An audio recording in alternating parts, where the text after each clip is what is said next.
Hello and welcome back, friends. If you're new around here, I'm Big Gator. If you came looking for the sharpest tennis bets, you're right where you belong. Right now, we're covering ATP Masters in Cincinnati. We made it to Cincy City. We're hopping into round one, so put into the comments what you guys got going on for tomorrow. And please keep your eyes peeled for my pinned comment to see what I'll be playing as well. It's first round, so just be careful. We don't play things too heavily on the first round on this channel. I play things very small, so I suggest you do the same. It's a crazy time in tournaments, that first round, so just be careful. If you do like the breakdowns of these matches, please give this video a like. It goes a super long way. And if you'd like to get these picks from my pinned comment as soon as they get uploaded, you can subscribe.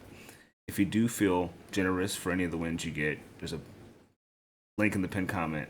And we also have a free Discord if you want to join the community. Got a pretty decent squad. Now, we do have a what are we looking like, but the what are we looking like is yet to happen. We still got the matches for today. It's still earlier in the semifinals in Toronto, so I'm making this video a little bit early so you guys can get in these picks. I have to work later as well, so this is the only time I have. Now, like I said just a second ago, it's the first round. Be careful. Be careful. Be careful. Anything can happen here. You saw in Wimbledon, lost Zverev in the first round of Rinderknecht. So this isn't a Grand Slam, but it's close. ATP 1000s are Masters, and Masters are right next to Grand Slam. So just a little heads up for you guys to keep it wary when it comes to this. Even the second round is a bit iffy too. So just be ready to see who's here to play and who's really not. That being said, we can jump into our first match, which is going to be Bellucci going against Dzumhur.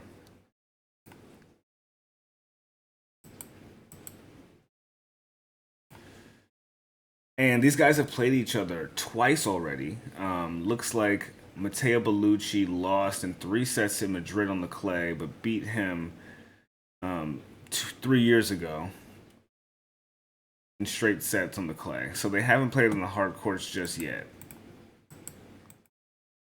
But so far this season, Dzumhur is the one playing a bit better, but Bellucci's 2-8 this season on the hard courts, and Dzumhur is 8-6. Granted, Bellucci has a 65% win rate on the hard courts, so maybe he just had a... I know he was hurt a little bit because he retired from that match he had against Gaston, so it might be best to stay away from him. But we saw Dzumhur. He put up a decent fight against Comesana. That was his first match back on the hard courts from the clay season he seemingly has been having. So we know him to be pretty well performing on the hard courts. He beat Minchik, Kecmanovic, Bonzi, and Boyer earlier this year in March. So he has the wheels for it. He only made it to the second round in Indian Wells, so he made it past Roberto Bautista Agut, but lost to Tiafoe in 2 tiebreaks. And so keep that in mind. What I'm thinking for here is, let's see.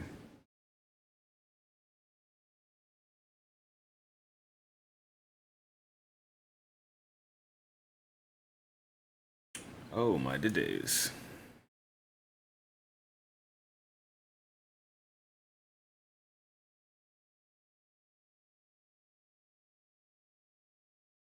Let's see if we can even, might be a little bit too early to look into this stuff. I'm going to make sure. Sorry for the delay here, guys. It was either that or I cut my video. And I don't edit. I just go straight through until I can find an editor. If somebody wants to edit my videos.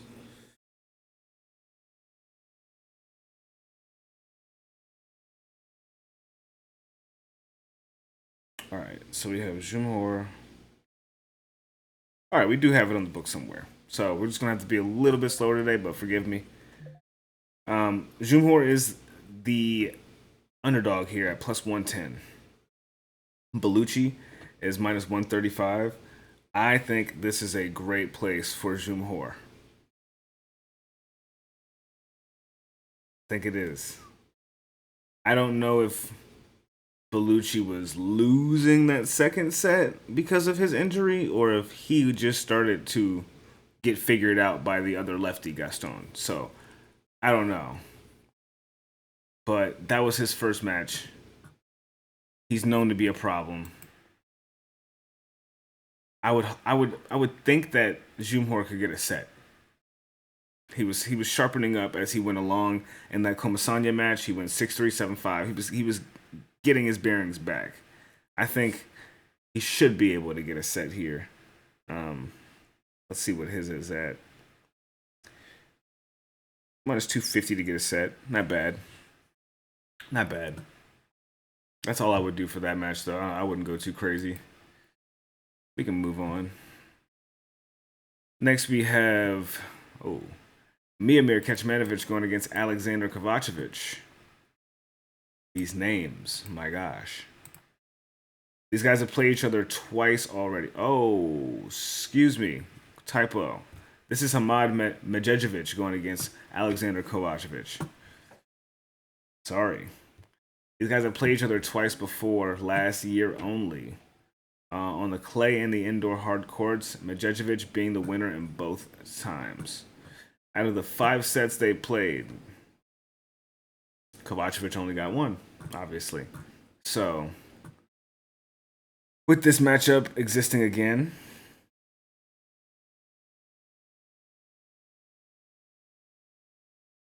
Medjedovic is the favorite here. I would go for him just to get a set, though. It's minus 330.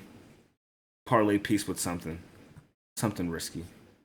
I won't spend too much time on this, but we know Kovacevic has been playing pretty well. Medjedovic hasn't played a single match on the clay. On the hard courts. Shit. He lost in that first round from a retirement in Wimbledon. Didn't even make it through the second set. So we're getting him off of a retirement. I think it's time to take Kovacevic for a set, actually. I think that's the better move. Kovacevic has been playing on the hard courts already. He lost to Tristan Boyer in a close match, but he took a set off Tiafoe, which is pretty good. He beat Quentin Alice in 3 sets, and he made it to the final in Los Cabos. So we know his form is a bit more in shape, except for that Tristan Boyer loss was a bit weird. But the conditions in Toronto were a bit different. I'm expecting it to be a little bit more like DC. Not DC, I'm sorry. Like Los Cabos down there. It's not as much humidity in Cincinnati.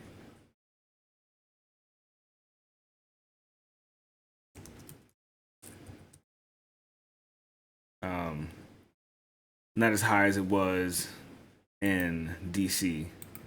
It's around like the low 60s. It gets humid down there, but it doesn't get too bad. Humidity can get around like 73 up there, and DC was around 90 something. So I think the same was around Toronto. I think it got around the mid 70s in Toronto. So lower humidity, better conditions for Kovacevic, in my opinion. See more of that backhand at work, that one-handed backhand. I like him for a set. And next we have Miomir Kecmanovic going against Ethan Quinn. They're right next to each other, that's why. That's why I made the slip up there. Okay. So these guys have yet to play each other. Ethan Quinn is a newcomer into the scene. Kecmanovic is ranked number 50, even 50, 5-0. He's 14-9 on the hard courts this season. Ethan Quinn is 18-9 on the hard courts this season, with a 2% higher win rate. I like Quinn for a set here because every match that Kecmanovic has played on the hard courts, he's given up a set. And Ethan Quinn lost to Nakashima, but just barely. He almost had that first set tiebreak. And he beat Nishikori. Yeah, I think this guy's good for a set. Ethan Quinn should be good for a set. Which is crazy that he's the favorite. by so much. He's plus 130. But him to get a set is only minus 200. The bullshit. The bullshit. Yeah, when it comes to first round, I think just people to get a set to see where they're at is probably going to be my angle here. Going for spreads and stuff like that. I don't even know if I have too much of it. The spread here would be minus 1.5. I wouldn't take that. That's too not for first round. Not for first round. So I'll move on. Next we have Francisco Comesana going against Jaume Munar. Or is it Jaume Munar? I think it's Jaume Munar.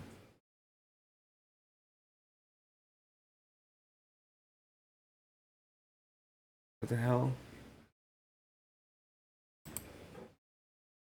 Sorry. All right. Comesana versus Munar. This will be their first head-to-head, which is funny because these guys are. I feel like they're like clay players, but they can do some damage on the hard courts, I guess, time to time. Comesana kept it a little bit iffy, close in that first set against De Munar, but ultimately he got smoked in that second set.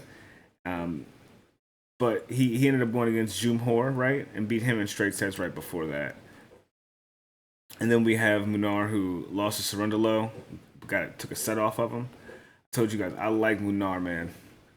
Munar, I think he's a great player on at least the hard courts in the clay. He played decently on the grass. He beat Bublik in Wimbledon, so I mean, Bublik was pretty much a semi-king of the grass this season, beating Sinner and getting the title in Halle. So Munar is minus 300 to win. I put my money on Munar on here for sure in their first head-to-head. We got the Spaniard going against the Argentinian. Always a great matchup with those two countries playing against each other, but Spain, man. Spanish players just don't go away. And Munar just not go. He doesn't give up on a single point. So he's 7-6 on the hard courts, and Comesana is 4-5. Munar, I like him more. I think he's a little bit inflated with the price. Minus 300 is a bit too much. It could be at minus 125, truly. It's not like he's going to beat the brakes off of him that badly, I don't think. I'm sure they'll probably go to a third set, but I don't want to be too sure on it. We can move on, though. Next, we have Riley Opelka going against Ugo Dellien, the Bolivian.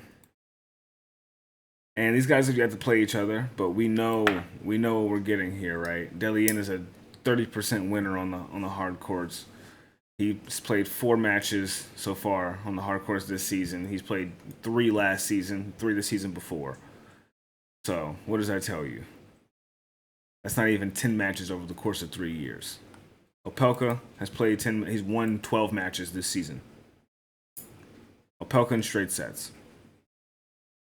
Dellien does not know what to do against a serve like this. He went against Fabian Martin and he got smoked by him. So just imagine what a fresh, off the rip in a Masters, Opelka's going to be looking like. You know I love to take this guy early in the tournaments. He's minus 750 to win. Oh, God.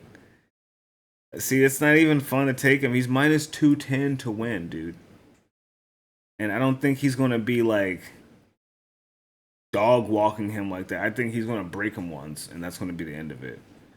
If he wanted to like do it as cheaply as possible, without it being like super on a, you can take Opelka, or you can take it going under 3 sets. It's minus 275.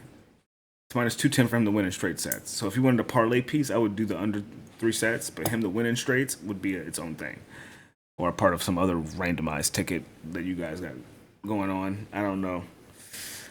I wouldn't take that.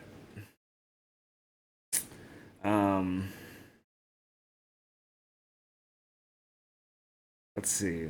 His total games, maybe under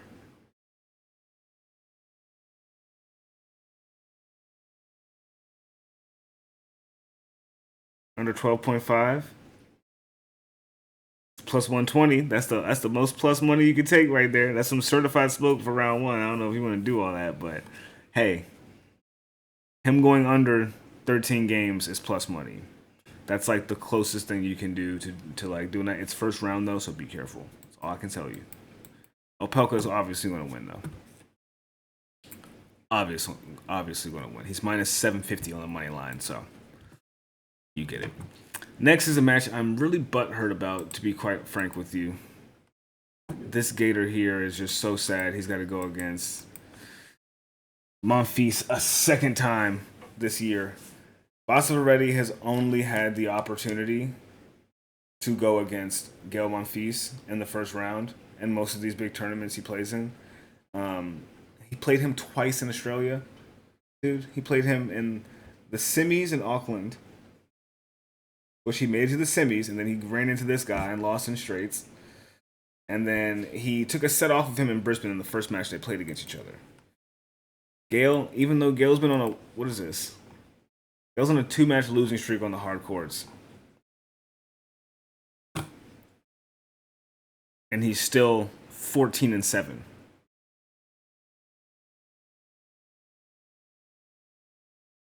So, if you forgot, after he beat Basavareddy, he ended up beating Zizou Bergs in the final, straight sets, in Auckland. So, he's got a title in the hard courts this year, Monfils. He made it to the 4th round in the Australian Open, and he retired to Ben Shelton. It went to 3 tie breaks, and then it was just too much. He lost to Sebastian Korda in 3 rounds. 3 sets in Miami. And since then, he's been on a stinker. Lost to Barrios Vera, which shouldn't have happened. Lost to Yibing Wu, which shouldn't have happened the way it happened. I don't know if this is like... I don't know. But I'll tell you one thing. I want Basavareddy to win this match, and I want him to at least get a set. His total games is at that's iffy. See, I would take him for a set, but they have him at 12. His line is at 12.5 total games for Basavareddy. That's crazy. When he's never beaten this guy, but he's gotten 12 games. So, I think I would go with the set here, just because Basavareddy's minus 200 for a set. That's not bad. It's a good parlay piece, and it's someone to root for that I'd be looking forward to watching. I saw a video of him talking about how he's been taking in more analytics and using AI or some shit with how he's playing. I don't know if that's been helping him, to be quite frank with you. He made it to the semis and the semis, in Lexington just last week, but he lost to his fighter. Big Spider, not Little Spider, in 3 sets. So, going down to Zach and a 3-setter, that's a fair play. He's good. He just came off of bageling somebody, though. So, I wouldn't say he's not in form, but Gael Monfils does not seem to be in form. So, I would take Basavareddy for a set here. Could he cause the upset? Prevent himself from being sunned by Gael Monfils in the 2-0 head-to-head and go 2-1? I'd be rooting for him to do so. We'll be putting money on it, though. All right, let's go into what's next. Next, we have Jensen Brooksby going against Alex Muller.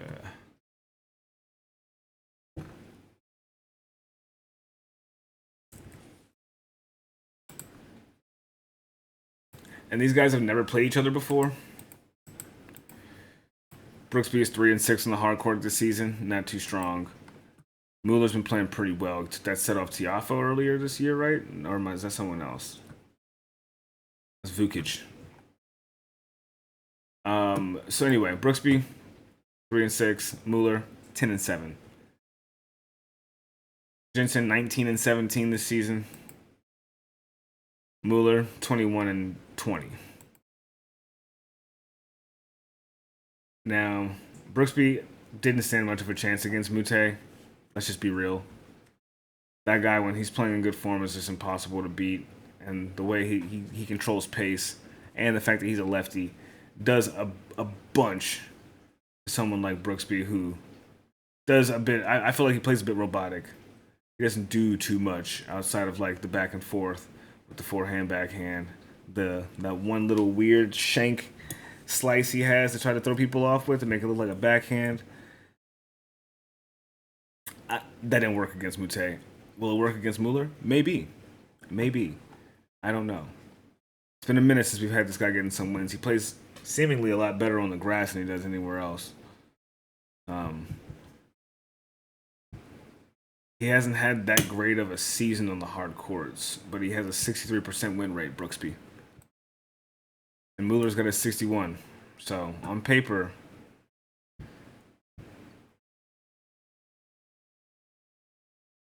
Muller should win. He's got more wins. One more loss than him. And his rank is 40, right? So, also 4 more years of experience in the game. So, I wouldn't touch this match. I won't even provide a pick for it. I won't even tell you who I think will win. I have no words for it. Next, we got Tristan Boyer going against Brandon Holt. 2 American boys on American soil that have yet to play each other. Still haven't broken the top 100, these two. Brandon Holt barely did earlier this year, back in June, but then fell right back down. But he's 29-11 this season, Brandon Holt. Tristan Boyer is 10-7. Holt has a way stronger percentage on the hard courts, 63%, 6-3. Really strong. He hasn't played a single match on the hard courts since this Guangzhou Challenger back in, what was that, May. So it's been some time. It's been before Wimbledon. So Tristan Boyer has already gotten his footings down back in Toronto. Lost to Mintic in a pretty close match too. So just off of that alone, I would go with Boyer getting a set. Maybe not taking the entire match, but I could see it maybe being a long one here. I could see it going to a tiebreak maybe as well. But they just got Holt at the slight favorite at -125, and then Boyer at +100 to win it as the underdog. Him to get a set is -260, Boyer. Not mad at it. I wouldn't touch it. But then again, if it makes sense, I'll look further into it after the video, but we'll see. Almost about halfway through here. We got Altmaier going against Bautista Agut. Yeah, so we got Daniel Altmaier and Roberto Bautista Agut. They've yet to play each other so far. But Altmaier is ranked 58, and Bautista Agut is ranked 53. So they're 5 ranks apart, about 11 years apart, about 5 wins apart, 5 losses. So Altmaier has 5 more wins and 5 more losses than Bautista Agut, but Bautista Agut only has 1 single win this season on the hard court, and that was against Fabian Marozsan. That was his only win. Everything else has been a dud. Granted, he hasn't even played on the hard courts yet, so we've seen Altmaier in DC, Los Cabos, and Toronto so far. We know he's gotten his reps in. It'd be a damn shame if he lost to Bautista Agut. It'd be a damn shame. I'm gonna just say it. He's the underdog. I would take the Altmaier money line here. He's +140. I would take that. I would fucking take it. He's 6-11 this season. I don't care. This dude's 1-6. Bautista Agut was pretty much only a strong candidate a bit on the clay this season, but more or less just in Wimbledon and Mallorca. That was his big run this season. Those were almost half of his wins on the grass. So, virtually almost none this season. I like Altmaier to get the dub here. Next, we have Camilo Ugo Carabelli going against Kei Nishikori.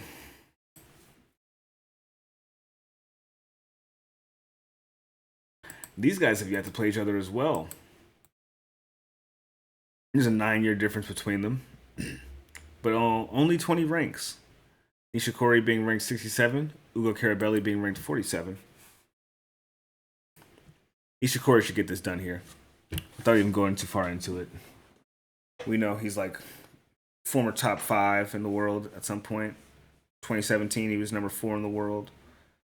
He's got a strong hard court record, even though he's getting older. He hasn't been playing a lot. He's still proven on the hard courts. So Ugo Carabelli has yet to even play 70 matches on the hard courts professionally since 2015. I don't think he stands a chance, but he was playing not too bad against Carballes Baena, but that's not the same beast. I don't think he gets a set off on Nishikori, dude. Nishikori hasn't played though, so I would stay away. I wouldn't touch it. He hasn't played a lot this year, but if he's coming onto the hard courts, I think he'll make it past the first round. He did beat Munar in 3 sets earlier this year. Lost to Ugo. That's fine. But he beat Caboli as well in the Phoenix Challenger. So he lost to Fonseca as his last loss on the hard courts. 6-3, 6-3. I say he gets rid of Carabelli. He's only minus 180. I wouldn't take him just because he hasn't touched the hard courts yet. And you know how I feel about people that have not touched the surface yet. They do not play the way they're supposed to. They need a minute to adjust. So with that being said, I'm going to move on. Next, we have Roman Safiullin going against Alejandro Tabilo. And these guys have played each other once before last year. It was on the clay in Paris. It went 6-4, 6-4 Safullin's way. These guys are about 22 ranks apart. 82 for Safiullin, 104 for Tabilo. Safiullin 7-9 this season on the hard court. Tabilo's 2-5. Doesn't play many. He's 8-12 this season, Tabilo as well, so he hasn't been having that great of a season. Neither has Safiullin, but his hard court record in the past should kind of show for itself. He couldn't do much against Casper Ruud, which kind of says a bit, because Casper Ruud isn't playing the best. So Tabilo hasn't even been on the hard courts since March, since Miami, where he lost in the 3rd round to Casper Ruud. So I wouldn't touch this match. I don't desire any outcome. Next, we have Corentin Moutet going against Mackenzie McDonald. And these guys have played each other once before, 2 years ago in Shanghai. And Mac actually got rid of Moutet in straight sets, 6-2, 6-3.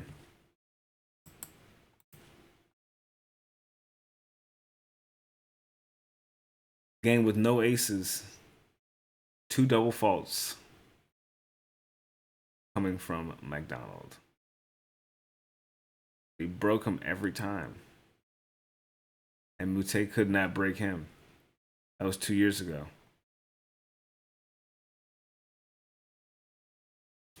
Mac got to a tiebreaker with Lehechka. That's pretty impressive. Got rid of Goffin and straights. Moutet just couldn't do much against Alejandro Davidovich Fokina. It's fair play. But he beat the brakes out of Brooksby. Couldn't beat Munar. But got pretty far. Got to the semis in DC. So he's been playing well this season on the hard court. Seemingly out the gate, he's been playing pretty well. I think he's trustworthy for a set. I think we can get him for a set. But it's first round. So he's the favorite, bro. He's probably gonna win in straights, but him for a set. Something I would go with. Being as though he's lost to the guy in straights just 2 years ago, him getting a set is a big improvement.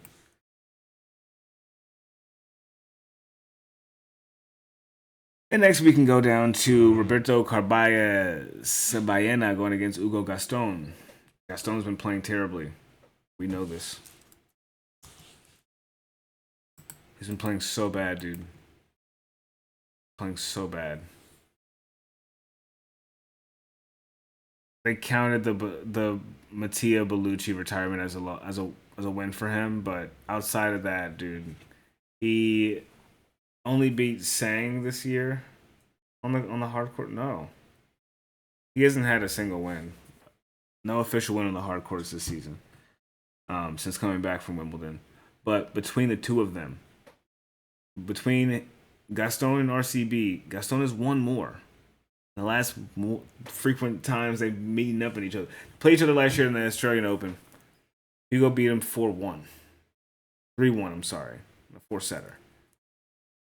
And then he beat him in straight sets on the clay in Kitzbühel earlier last year. First set was not close.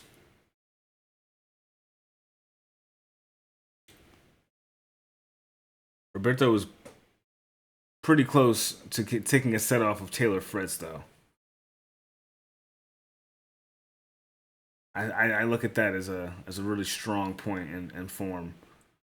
Tiebreak with Taylor Fritz means that you held. Ugo got beaten by Rublev 6-2, 6-3, so I would lean on RCB here.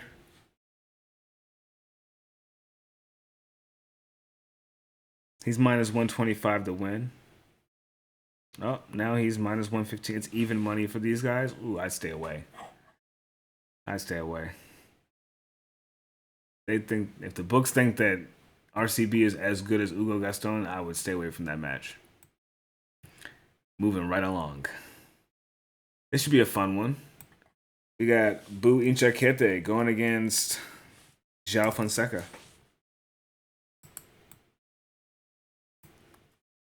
And these guys obviously haven't played each other yet. The young bull is still getting himself acclimated to everybody in the ATP, but dude, he looked so bad against Tristan Schoolcate. Like, whoa. Whoa, that was bad. Granted, foolish on me to take him right out the gate. As we make the rule, we don't touch people when they just get on the courts.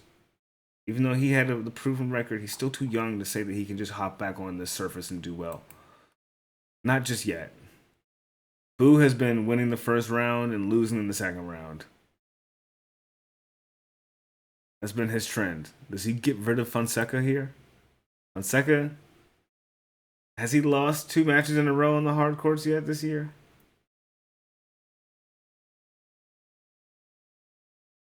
Let me look at his hard court record. Fonseca's never lost 2 matches in a row.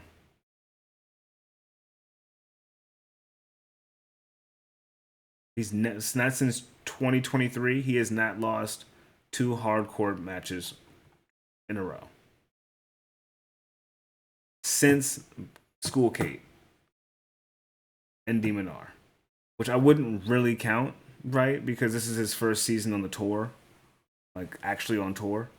So him being in the circuit, he's going to have to run into some harder people, but the resilience of, and that was his first match back on the surface too, right? So now that he's back on the surface, I don't see the dude losing. I don't see him losing this time. I would stay away. I would look at that match closely to see.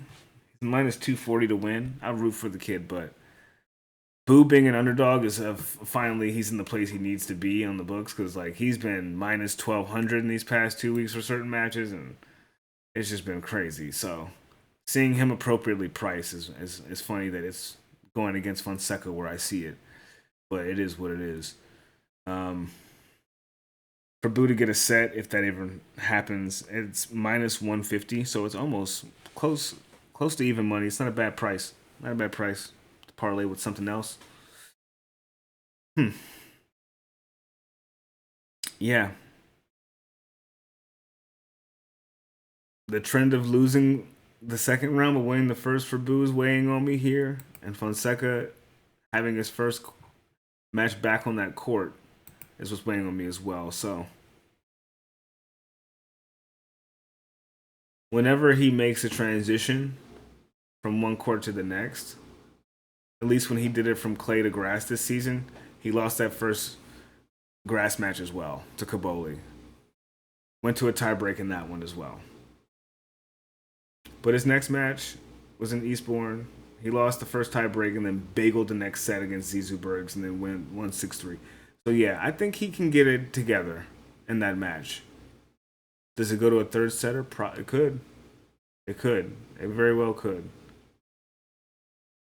So, rooting for Fonseca there to get it done. Seeing who he's got to go through in this draw. All right. Now, next we have only got a few more left for 6, 8, 7. Next we have Zizou Bergs going against Jacob Fearnley. And these guys have played each other 0 times before, even though they've been close to each other. Been at the same tournaments, but haven't been playing against each other. Both were in Eastbourne. Both were in Toronto. Both were in Paris. Both were in Geneva. Both were in Madrid.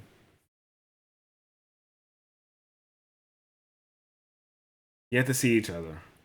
Both of these guys are on a 3 or more match losing streak. Fearnley being on a 3 match losing streak. Zizou Bergs has not won a match since the final. Since he lost to Diallo in that final in Den Bosch, he hasn't won a single thing. So he is in a super slump. Super slump. Or did he go back to old Zizou Bergs ways? Is that what we're looking at? Is he back to old Zizou? He just popped out for Den Bosch and then said, fuck it, I'm done. I did everything I needed to do here. It's up to the rest of you guys to carry it on for me. I'm done playing tennis. I'm done winning matches. I don't know, man. He's still 12-9 this season, which is crazy. And Fearnley is 9-6. He's only played about 50 matches professionally, but he's played about 140 with a 61% win rate. Fearnley has a 71%, but he's only played 50 matches, so. Got smoked by Fikovic, which is crazy. Straight sets. That was his first match back. He didn't have his footing down, most likely. Right before they lost to Zverev in the second round, so back in Miami. I'd stay away from this match. I would think that at least we can get a set from Fearnley. At least a set. Next, we got Coric going against Chris O'Connell. These guys have yet to play each other as well. This will be their first head-to-head. Coric is 1-3 on the hard courts this season. He was 8-13 last season as well, and he was just breaking even at 10-10 in 2023. So, if you look at that, that makes him what 29 and no, I'm sorry, that makes him 19 and 26 across 3 years. Not that great.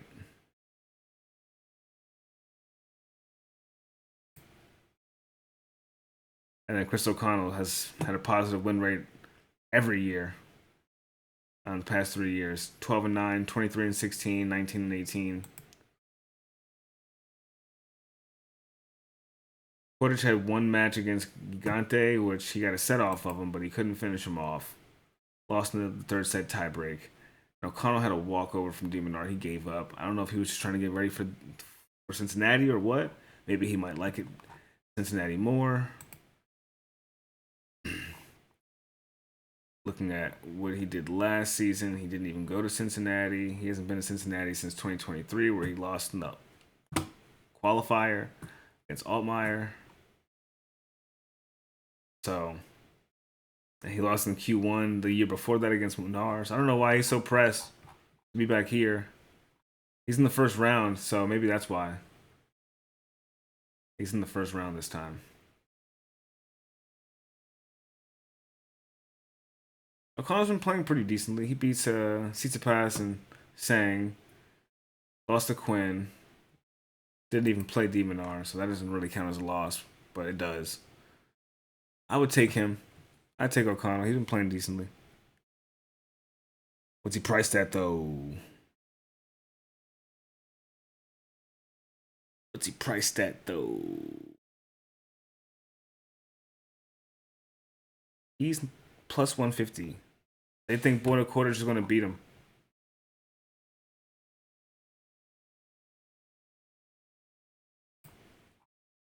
That might be a steal there. Unless there is an O'Connell injury.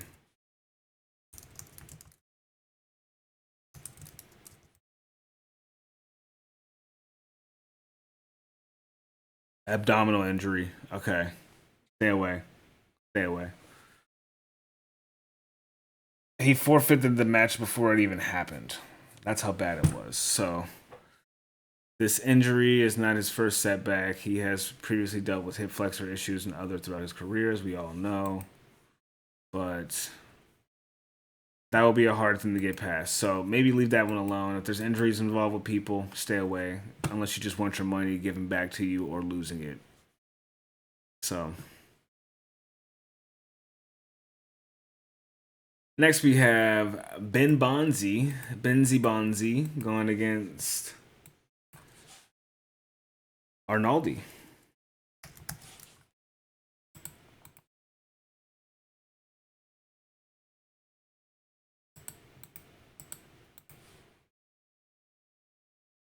And these guys have yet to play each other as well. Bonzi is 9-9 on the hard courts this season, but he's 15-19. He's got a -4 on the win rate this season. On the spread, I mean. Then we have 9-8 from Arnaldi, who is also 18-17, so +1. Got a 62% win rate. Arnaldi does, going against a 64% win rate from Bonzi. Bonzi's been taking a big dip this year. He was playing really well earlier last year, or later last year. He won the Mets, right, in France against Cam Norrie, I think it was, in the final. And he came to Brisbane, didn't do too well. And then went to Adelaide, made it to the quarterfinals. Then kind of stunk up the rest of the way up until now. So bit iffy at this point in time. Shaky form. Arnaldi ended up going to a third set with Zverev. So that's a decent fight. I would say if you can win a tiebreak on Zverev, it's a good edge to have against Bonzi. But I'm not too sure on this one. We'll see who wins. I don't really care too much on who ends up getting this one done. A name we haven't seen in some time, but I'm excited to see how he's looking, is Jerry Shang going against Echeverry. Tomas Martin Echeverry. And he's beaten him on the grass 2 years in a row in Eastbourne. Not 2 years in a row, but 2022 and 2024. Jerry Shang's always been able to beat this guy in 3 sets. But it's always taken 3 to beat him.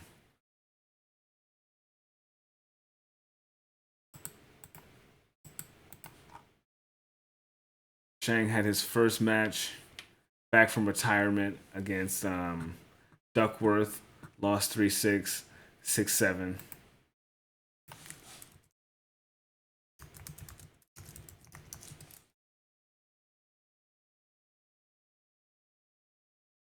But I think I think he was moving pretty decently. I mean, he got into a tie break, so kid's got to be looking good. Got to be doing better after that foot surgery he had after the Australian Open. Remember, he had to retire to ADF, Alejandro. So we'll see. He had a lot of retirements last year. I mean, earlier this year and last year as well. But we'll see how it goes. We'll see how it goes here. Echeverry does not have the strongest record on the hard courts, so I'm not really thinking that he can get it done. But Shang's only played 6 matches, and Echeverry's won that many so far. So the only thing that's really got me leaning on it is the fact that Jerry Shang is a better hard court player. He's like a 65% winner. Echeverry's like 48%, so just that alone. He's 3-3 this season. Jerry Shang on everything. That's his whole entire seasonal record. He only played 6 matches. Echeverry's 18-26, so let's see if Shang can get us at least a set. What is he priced at? Is he priced crazy? I'm sure he probably is. Oh, he's not the favorite. I mean, he's the underdog. Sick. Take him for a set. Minus 190. Fuck it, why not? And got 3 more left. All right, guys. Next we have Arthur Rinderknecht going against Nuno Borges. This is going to be a weird one, but I think Borges should get it done.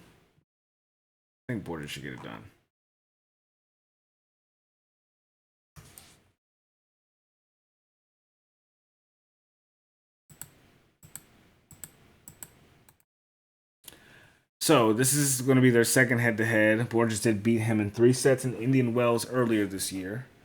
6-1, 5-7, 6-2.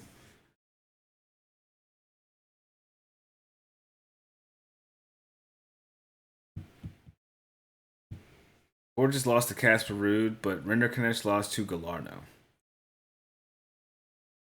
That should kind of tell you all you need to know right there. That was Rinderknecht's first match back on the hard courts since the clay. So that could be the edge as well that he had on him. Rinderknecht is 1-9 on the hard courts. Not looking too hot this season. Borges is 12-9. Granted, he's been playing at a challenger level for at least a decent portion of it. 2 of those wins. So he's more like 10-9 on the circuit. 10-9 is better than 1-9. Would you disagree? Sure, Borges gets it done here, but wouldn't be surprised if he loses. Wouldn't be surprised if he loses. Would not be surprised. Borges is minus 210.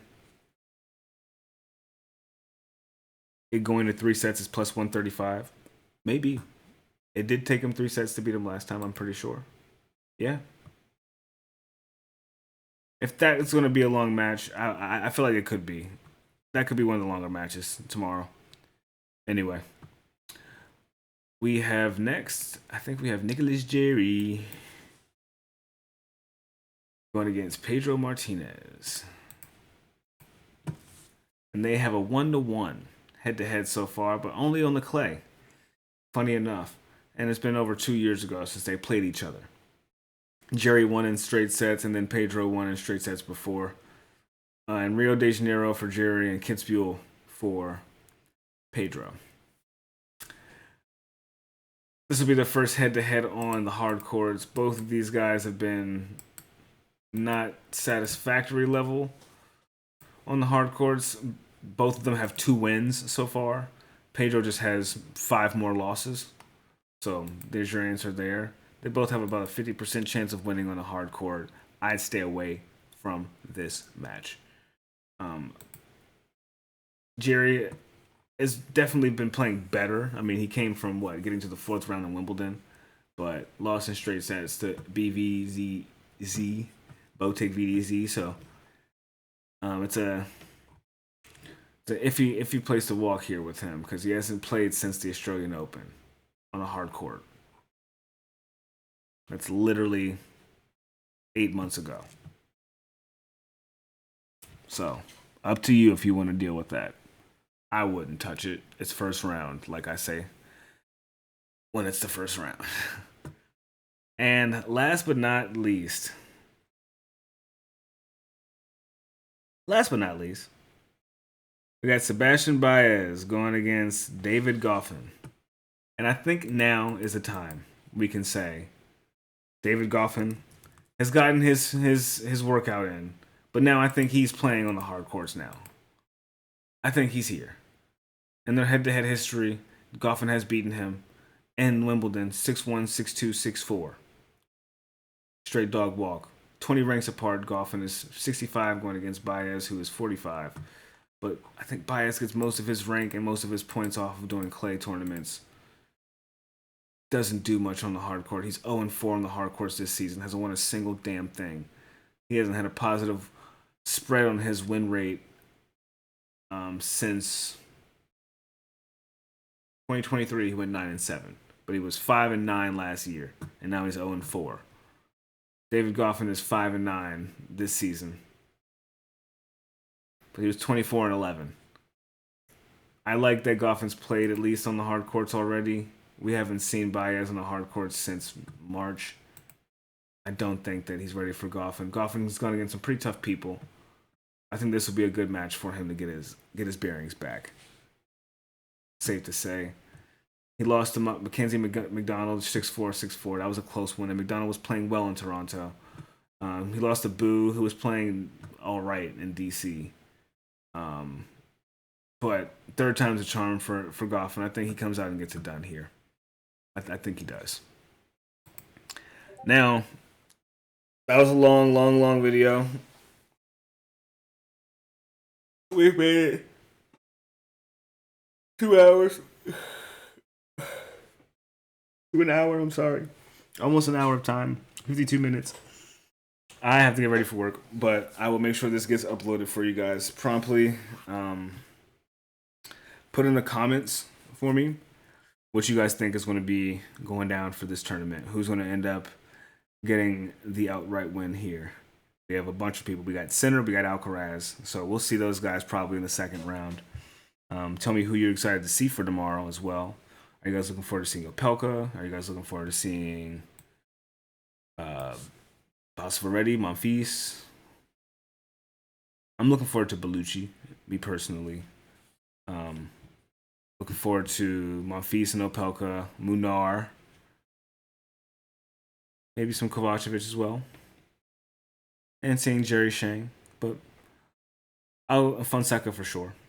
Anyway, I'll catch you guys tomorrow. I'll get this video up for you guys. Thanks for sticking around watching the whole thing. See you in the next one. Peace.